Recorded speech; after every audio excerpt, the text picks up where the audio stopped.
Salvador Sclafani directs The Hermit, and this one stars Lou Ferrigno. And this is a kind of Wrong Turn-esque slasher movie.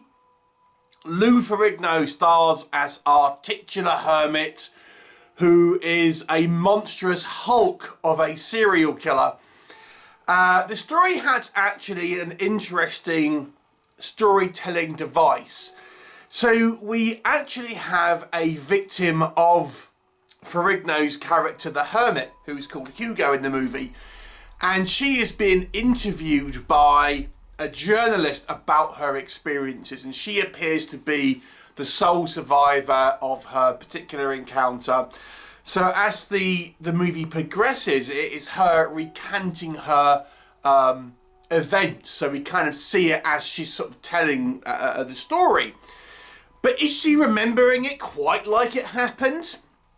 So it has some interesting and quite original sort of style story elements to it. The movie focuses on a family who, after the death of their mother, are going to a kind of remote fishing spot in the wilderness. And there they run afoul of the Hermit, played by Lou Ferrigno, who is a brute of a man who likes to turn his victims into jerky and sell it to the local traders. What will happen? You'll have to watch the movie and find out. So let's discuss. So, I mean, there are plenty of slasher movies out there, aren't there? I mean, it's one of the kind of the most sort of common genres in the horror pantheon. And it's nice to see a filmmaker and a story that, okay, we've got these familiar elements, but let's try and present it in a way that is not typical. And although I think this movie does have lots of kind of elements that are going to appeal to the bulk of slasher fans, that will seem very familiar. Like I said, the movie feels very much like a kind of Deliverance or Wrong Turn style film. The storytelling device that it employs gives it a little bit of its own kind of voice and style. And there is just going to be a psychological element to this movie as well, with multiple characters. You know, it's kind of like questioning, okay, what's the psychology behind characters of what they are doing, how they have got to this point, and, you know, what is the future for them. So as well as being a kind of a visceral, you know, serial killer slasher movie, it's also a study of the human psyche and what traumatic events can lead to. Extreme traumatic events, you might argue, but, you know, there it is. So I actually think this movie is a tad smarter than your garden variety, you know, lower budget kind of slasher movie, because it does try to add elements to it that I think actually do a fair job here of, you know, elevating the tried and tested slasher genre. Now, let's dive into it a little bit more and get into some specifics. I think Lou Ferrigno is actually quite well cast here as this hermit. He doesn't speak a lot, the idea being he's a guy who lives on his own, so he doesn't really need to speak, and he's also deaf, so, you know, it plays to Lou Ferrigno's, you know, acting performance ultimately. So he's not miscast here. Admittedly, he kind of looks like a killer Hagrid, I will say, but it is what it is. You know, he's a big guy, he looks imposing, he's obviously a strong guy. So we're kind of going into this movie knowing that this guy is going to be a handful. But even then, I think they try and make this killer, you know, seem not too, like, ridiculously overpowered. For example, he wears, like, rudimentary kind of armor and things. So he's not like, okay, an unstoppable killer who is completely invincible. You know, he's a big, strong guy, but he's also not necessarily stupid, and he is able to protect himself against certain things. Which again, I think, okay, you know, fair enough here. We're not going for that sort of typical unkillable sort of type guy. So that was kind of interesting. I think the family dynamic is, you know, it's an interesting kind of setup. A little underexplored, if you want my honest opinion here. But I think the dynamic between our principal three characters, the father, the daughter, and the daughter's boyfriend, makes for a kind of, you know, a fractured family relationship. But, you know, it has some interesting kind of dynamics on there, and how the father ultimately is a little, you know, a little abusive, but the kind of the daughter, although she's clearly not liking it, she kind of accepts that it's down to the fact that he's lost his wife, and almost gives the father a little bit of leeway with it, for example. So I think there's some sort of slight subtlety in the kind of the nuances of the characters here, which I think makes, again, for some interesting dynamics. The movie also has a few kind of like, I wouldn't say red herrings exactly, but they're kind of like a few things here that you think are going to play a bigger part but don't. And I think it was done intentionally. For example, the boyfriend has a particular kind of prop, and I'm thinking, okay, that's obviously going to come into play, and you're kind of waiting for it, and it doesn't really. So you're thinking, okay, it seemed like it was going to be, you know, a case of Chekhov's gun, and it kind of isn't. And I think, okay, maybe that was a deliberate attempt here to try to throw you off, maybe thinking where the film was going to go.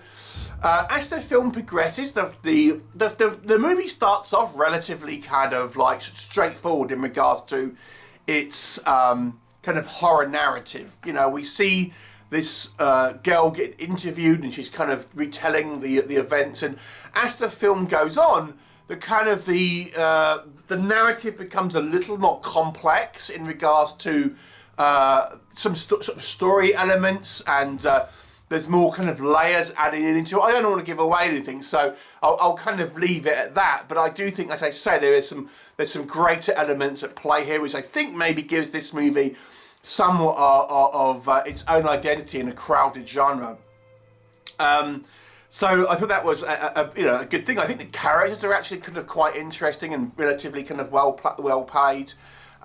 You know, this kind of remote pig farm where this kind of the hermit kind of lives, you know, looks kind of cut off, and he's pretty uncompromising. Like, there's no like messing around. He's just there to kind of go out there and kill people and make his jerky. But at the same time, you know, the movie does do a job here of trying to make him a little bit kind of sympathetic, and or at the very least give you some modicum of kind of understanding about, you know, what's actually happened to him and the reasons why and stuff like that. And there's the movie does it kind of expand past its initial premise to incorporate a few other things, which I think is a good thing. What doesn't work, so as the film gets through its running time, and as we head to the kind of the second half of the movie, as I say, there's more elements added, and I applaud this because I do think it adds a much needed element of freshness to the slasher genre. But I do think it ends up being a little convoluted, and I think there is an element here where you're thinking that wouldn't happen, or that seems unlikely to happen, and what does happen and thinking, I don't know if I fully buy that. So I don't think it completely works, because I don't think it quite lands in regards to its ambitions. I applaud the attempt. I don't think it quite succeeds, however. So there is that. I also, when I was watching the movie, I was thinking, how is this girl kind of, you know, she's talking to this reporter, and she's telling things about situations where she wasn't present. Well, how does she know? You know, I mean, It's semi-answered, I would suggest, but not completely. So there is that. One other technical element I will point out is the Hermit's kind of weapon of choice is kind of like a harpoon that he sort of throws and sort of spears his victims, or he kind of impales them. However, the stabbing action, if you want to call it that, is achieved through CGI, and the reality of how it looks is it kind of looks a little weightless. It doesn't feel like someone is pushing through flesh and bone. It feels like someone is kind of like pushing a harpoon through butter, because that's how easy it kind of goes in, and that sort of it doesn't really, never really feels like there's much resistance, and it just kind of goes in and comes out with like relative ease. And the effect is achieved by CGI, which I think lessens the impact here. It's not a particularly gory film. We kind of see some kills, but some of it is off screen, or you'll see the kind of the after effects. So it is not kind of as shocking, I think, or as brutal, or as the film could have gone. I mean, if it really wanted to have a hardcore sort of element to it, I think it needed to have a little bit more shown on screen and a little bit better effects in regards to that. So, you know, there's that. As I say, the movie sort of feathers in this psychological aspect, which I think was interesting. But it leaves questions.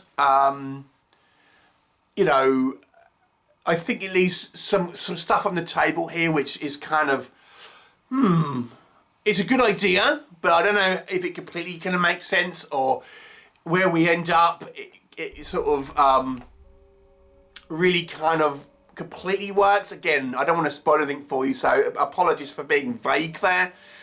But as in a crowded slasher genre, as I say, I do think this movie has at least its own identity, and I do think, you know, if you're a fan of the wrong turn style movies, and it's very interesting to see Lou Ferrigno in a kind of villainous role here, and I do think he cuts an imposing figure, and he's kind of unrecognisable, I have to say. I would suggest checking it out. It's maybe not as clever as it thinks it is. But it's worth a watch if you're a slasher fan. I'll give it a 6 out of 10. Have you seen it? What did you think? Leave me a comment, and I shall look forward to you next time.